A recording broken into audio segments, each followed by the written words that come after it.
Bismillahirrahmanirrahim. Anin nabiyyi alaihi salatu wassalam. Katampi sebuah hadis ti Kangjeng Nabi Muhammad sallallahu alaihi wasallam. Annahu bahwasanya nyana Kangjeng Nabi qala eta parantos ngadauh Kangjeng Nabi Muhammad sallallahu alaihi wasallam. Man shalla saha jalma anu maca sholawat alayya ka kaula. Ayeuna kerusum ieu maca sholawat. Alhamdulillah sampai detik ieu di Indonesia masih semarak, masih bersemangat menyambut kelahiran Kangjeng Nabi Muhammad sallallahu alaihi wasallam. Selama bulan Maulid Nabi ieu hampir setiap malam, bahkan ti beurangna oge menggema di berbagai masjid-masjid, di berbagai majlis taklim silih berganti mengadakan Maulid Nabi Muhammad sallallahu alaihi wasallam. Salah satu berkah Maulid Nabi Muhammad sallallahu alaihi wasallam nyaeta jelma nu kedul maca sholawat ge ngadadak rajin maca sholawat. Saking ku kompak kabawakeun nu kedul oge rajin sholawat. Masya Allah, iyalah berkah Maulid Nabi. Ya minimalkan orang milu-milu sholawat waktu keur marhaba. Bener teh mimitina panaya eta dipimpin ku pemimpin marhaba. Ya Rabbi shalli ala Muhammad, ya Rabbi shalli alaihi wasallim. Emalan bareng pan ku jamaah gerak urang cicing bae sorangan jamaah nu sejen. Narembalan dari urang henteu kan era kepaksa miluan pan teu nutara ge matakan kagusur berkatna Maulid Nabi eta teh Masya Allah.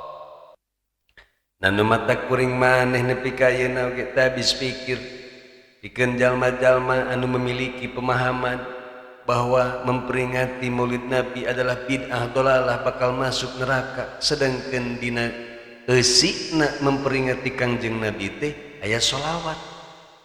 Nah sedangkan upami nyarioskeun tentang keutamaan sholawat, seolah-olah moal aya tungtungna ribuan bahkan mungkin ratusan ribu keutamaan tentang membaca sholawat, baik dina hadis Kangjeng Nabi, asar maupun komentar-komentar di para ulama. Ngan tidak semua jalma anu membaca sholawat bakal mendapatkan pahala, dan sekalipun mendapatkan pahala ge moal sarua rata. Misalna Kang Herman maca sholawat Jibril, Kang Jejen oge maca sholawat Jibril, pahalana belum tentu sama. Bisa jadi gedean keneh Kang Jejen pahalana mah. Naon sebabna? Sebab pahala ibadah tidak hanya diukur dengan fasihna bacaan, tidak hanya diukur dengan banyakna bacaan, tapi bakal ditilai oge dari segi batiniyahna, dina segi keikhlasanana, terutama dina ieu sholawat bakal diuji, bakal ditilai dina segi ketakdimanana. Sakumaha dina ieu hadis, Kangjeng Nabi membatasi saha jalma anu sholawat ka kaula takdiman dengan tujuan ngagungkeun li ka kaula. Sebab tidak semua jalma nu membaca sholawat tujuanna ngagungkeun Kangjeng Nabi. Aya nu maca sholawat karena hayang menang duit. Contohna nu ngamen. Aya mah loba nu ngamen ge alhamdulillah. Ka kampung-kampung teh ka dieu khususna lain nyanyi dangdut, lain nyanyi rock, tapi datang-datang teh maca sholawat dibere we duit 1000 perak. Ini teh bere sholawatna. Eta sholawatna karena hayang duit. Nah matak lamun aya ustad aya kiai maca sholawat rajin tapi tujuan hayang duit non bedana itu tukang ngamen sarua wae. Nah nu mataksor Kangjeng Nabi ieu manu sholawat ka kaula teh karena takdim, karena ngagungkeun kaula, lain karena kuliahna gede, lain karena diberi duit, lain karena hayang dipuji ku batur, tapi ieu mah tujuanna teh karena ngagungkeun ka Kangjeng Nabi Muhammad sallallahu alaihi wasallam. Nu jadi pertanyaanana, kumaha carana takdim sareng ngagungkeun Kangjeng Nabi teh? Apakah maca sholawatna kudu bari peureum? Apakah maca sholawatna kudu bari tungkul? Apakah maca sholawatna kudu bari ceuri? Itu kan pertanyaan. Tapi nu jelas, jalma nu maca sholawatna bari nyurucutkeun cipanon belum tentu eta teh takdim. Bisa jadi bayaran leutik nika ceurik. Aduh aing berumah maca sholawat panjang-panjang ari pek bayaran leutik cenah panitia teh boga duit. Nya kitu deui anu sholawatna nepi ka bari peureum-peureum belum tentu eta teh takdim jeung belum tentu eta teh husu. Bating tunduh maca sholawat bari peureum teh da peuting geus nonton bola panan. Da eta pan kana bola teh meuni jiga kana bola. Wah cenah ulah sakusil atuh cenah ge pangharman mah bagana bola. Mal naon ieu atuh. Iya tuh nya bayar beuki mah nonton bola. Kan eta we asa ku ngewa. Nonton bola meuli ka melotot bung kicep-kicep eling waktuna marhabah kan bari ka bari peureum ngalelehek. Semangat teh sebal aing mah. Kamu paling sebel lamun nempo jelema nu hadir ngaji. Rek bari pura-pura peureum teh geuning peureum, pura-pura nunutan teh. Aing teh mengganggu konsentrasi teh. Melemahkan eta teh sebenarnya kitu teh. Komo diuk pangharupna anu huwai nu tarik. Wah. Alah, rek molor mending di imah we atuh udah leuwih ngajian. Kudu semangat atuh ibadah teh. Tapi lagi ngaji paling 30 menit paling sajam. Kira aku sih menuju ke nuripuh ngahadiri pengajian sajam oge. Geus huai teh ya. Geus muter-muter kopiah teh ya. Geus kagorok kanyut teh atuh ya. Geus sagarupa we saking ku teh betah teh ngadengeun pengajian. Ya Allah. Nah, ayeuna bola 2 jam ge biasa sakedeung teh ka. Hayang teh genep jam atuh main bola teh eureun. Ya Allah. Nah, sata candraskeun ieu hanca duratun nasihin. Urang nyaritakeun heula tentang ciri-ciri jalma anu takdim ka Kangjeng Nabi Muhammad sallallahu alaihi wasallam. Ngan saupamana dibacakeun sadayana tentuna sangat banyak teuing. Urang ambil 3 bae atawa 5 bae ciri jalma anu takdim ka Kangjeng Nabi Muhammad sallallahu alaihi wasallam. Nu kahiji cirina jalma nu takdim ka Kangjeng Nabi teh nyaeta semangat dan berusaha untuk mengamalkan sunnah-sunnah Kangjeng Nabi. Jalma anu ngagaduhan sifat takdim tina hatena ka Kangjeng Nabi maka pasti bakal berusaha sekuat tenaga untuk mengikuti ajaran dan sunnah beliau dalam setiap aspek kehidupanana, baik dalam aspek ibadah, akhlak maupun muamalah sehari-harina. Pasti bakal berusaha dibarengi dengan mengamalkan sunnah-sunnah Kangjeng Nabi Muhammad sallallahu alaihi wasallam.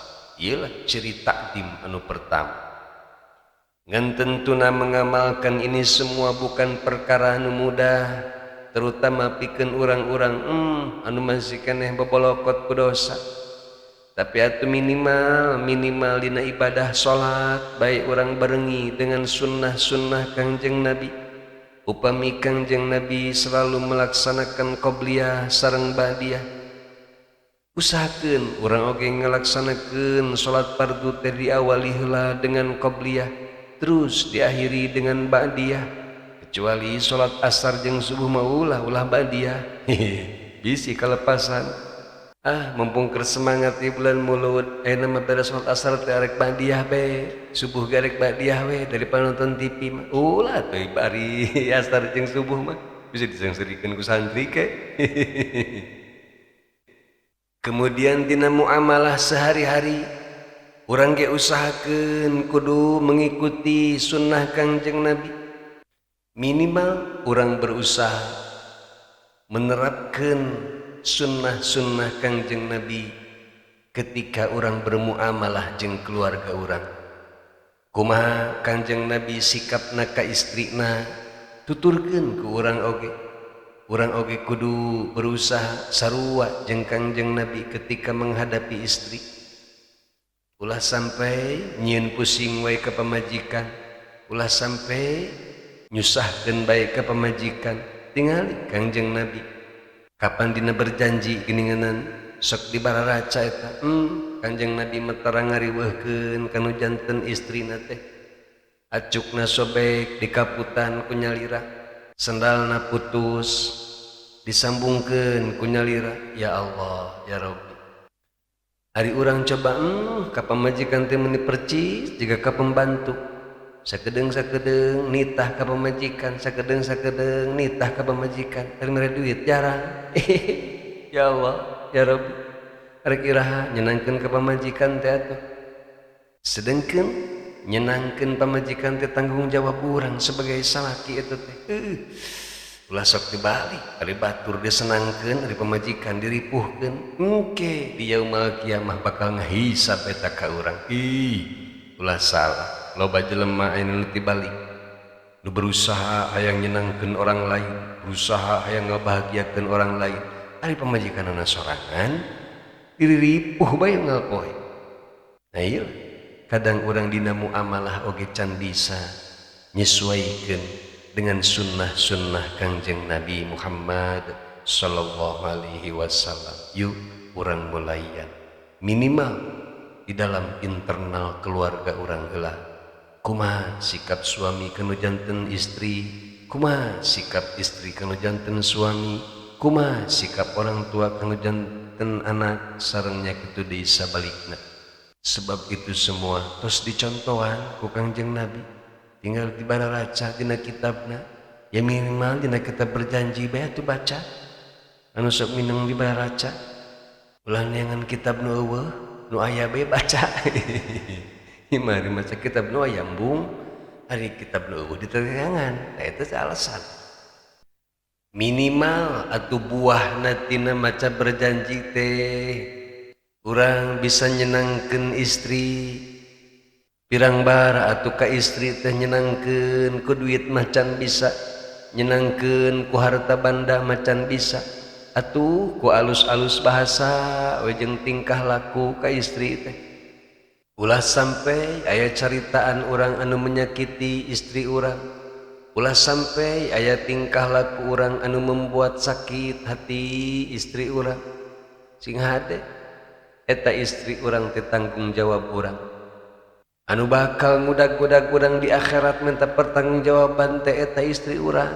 Ya Allah ya Rabbi, matak dengan dina surat naon teh aya anu nyaritakeun tentang masalah eta teh.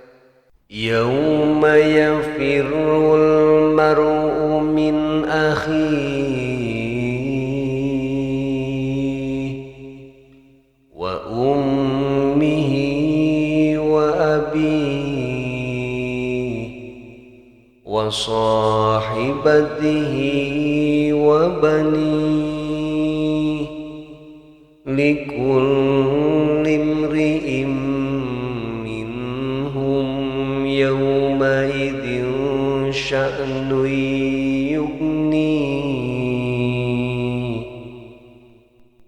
Masya Allah, mun urang inget kana ayat eta betapa dahsyatna hari kiamat. Nepika istri lumpat mung papanggih jeung suamina nya kitu di suami lumpat bung papanggih jeung istrina, nya kitu deui anak kelumpatan bung kapanggih jeung bapana, nya kitu deui bapa embung kapanggih jeung anakna. Saking kunaon eta teh? Padahal secara logika, secara tabiat manusia, ketika orang panggih jeung istri teh pasti bakal suka bunga. Ya kitu deui kapanggih kumpul jeung anak pasti bakal suka bunga. Ternyata anu membuat takut nepi ka saling menghindar teh adalah takut dituntut oleh anak istri. Suami sieun dituntut ku istrina, istri sieun dituntut ku suamina. Nya kitu deui orang tua sieun dituntut ku anak, dan nya kitu deui sebalikna. Ya Allah, ya Rabbi. Nah nyakalnya teh eta teh ayat eta teh poho dina surat naon nya. Ya Allah, ya Rabbi. Yuk urang laksanakeun kewajiban urang masing-masing, terutama pisan kewajiban urang kanu janten istri, kewajiban kanu janten suami, kewajiban kanu janten anak. Minimal urang rapihan heula, urang laksanakeun heula sekuat tenaga kewajiban-kewajiban di keluarga urang. Geus puguh hari kewajiban ka Allah mah salat 5 waktu misalna, eta ge sarua. Ngan ieu mah kewajiban ka papada jalma, minimal atuh di keluarga urang heula. Urang usahakeun supaya urang ulah berat teuing ketika dituntut engke di yaumul kiamah. Orna jadi ka dieu ngaji teh nya euy, sok mengkol jauh teuing ye. Kan nyaritakeun naon itu nya. Nah, etalah ciri takdim ka Kangjeng Nabi nu kahiji.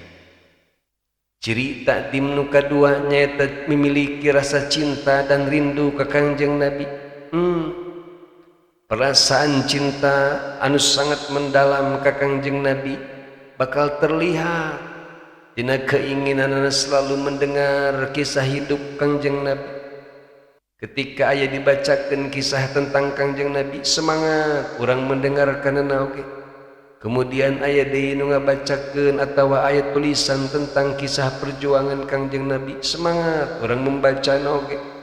Nya kitu deui ketika aya bacaan-bacaan atanapi cerita-cerita tentang akhlak beliau, pasti bakal semangat untuk mendengarkanna. Etalah ciri anu mudah diketahui bahwa seseorang cinta dan rindu ka Kangjeng Nabi Muhammad sallallahu alaihi wasallam.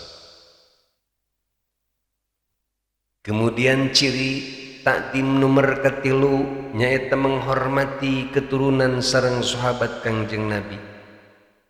Teu cukup urang mencintai ka Kangjeng Nabi hungkul tapi ari ka sahabatna urang membenci.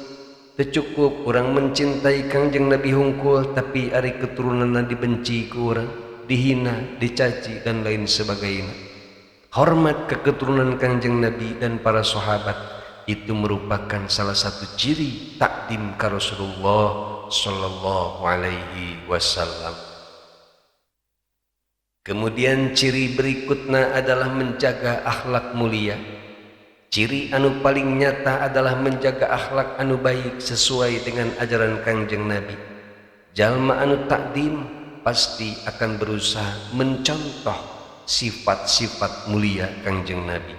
Seperti dina sabarna pasti bakal berusaha nurutan Kangjeng Nabi.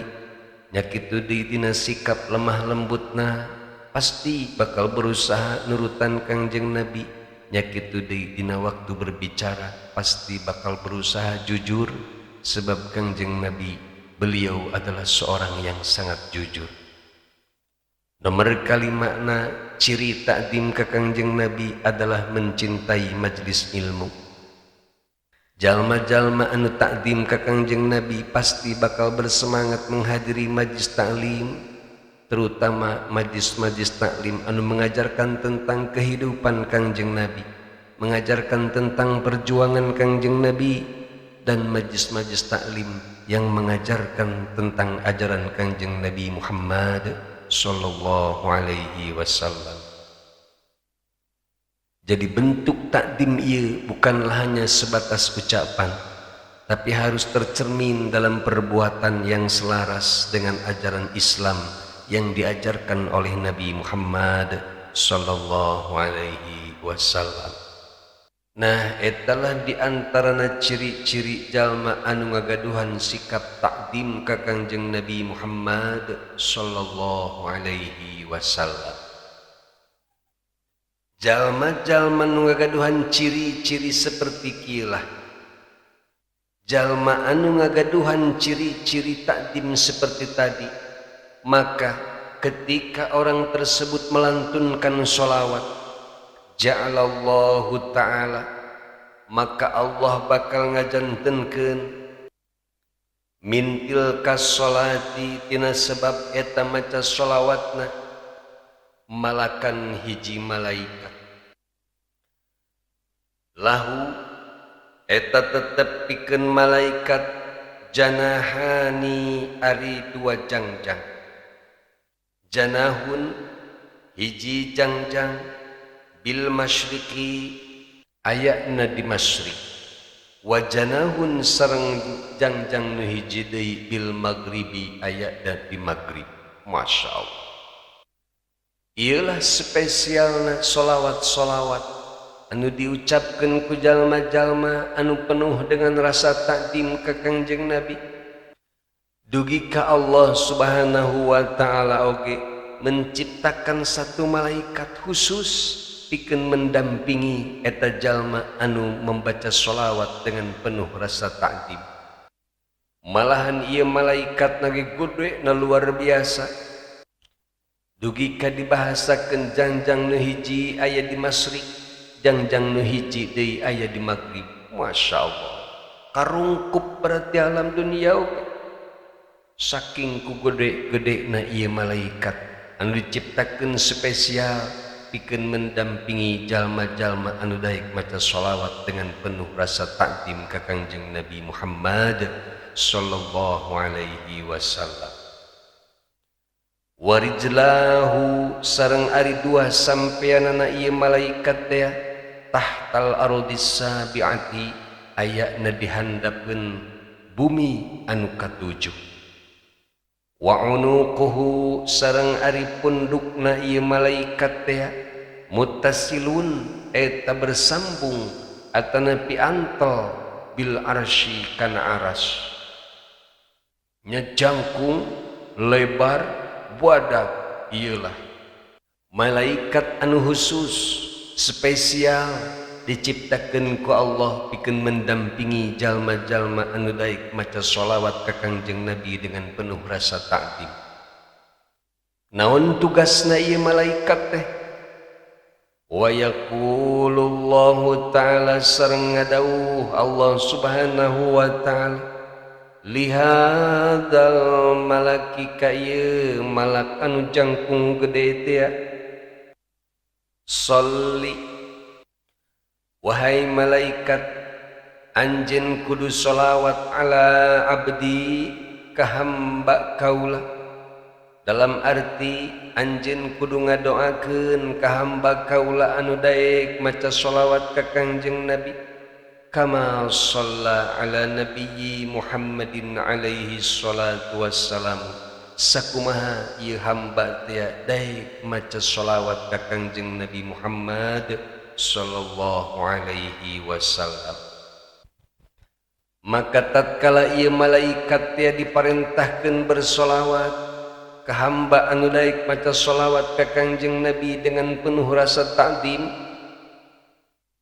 fayusalli maka langsung bae ieu malaikat teh bersolawat pikeun hamba anu daek maca sholawat ka Kangjeng Nabi.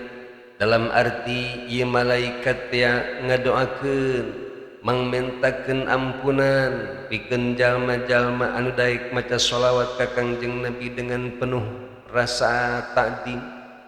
Nepi ka iraha eta malaikat teh ngadoakeun jalma nu sholawat bari dengan penuh rasa takdim ila yaumil qiyamati dugi ka poe kiamat alaihi ka eta hamba anu daek maca sholawat bari dibarengi ku takdim ka Kangjeng Nabi Muhammad sallallahu alaihi wasallam.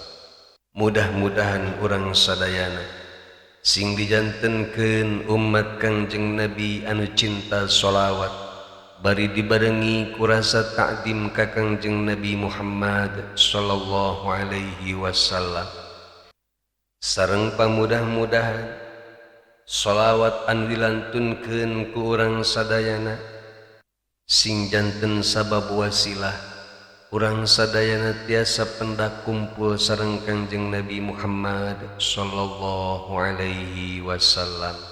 Amin ya Allah ya rabbal alamin. Wallahu a'lamu bissawab.